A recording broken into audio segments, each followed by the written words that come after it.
Professor Saif Ullah Kasuri نے دوستی اور تعلق نبھانے کی نئی تاریخ رقم کر دی۔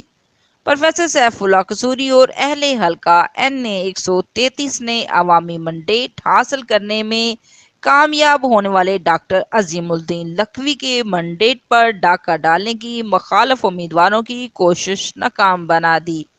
انتخابات کے چوتھے دن ڈاکٹر عظیم الدین لکھوی کی کامیابی کا نوٹیفکیشن وصول۔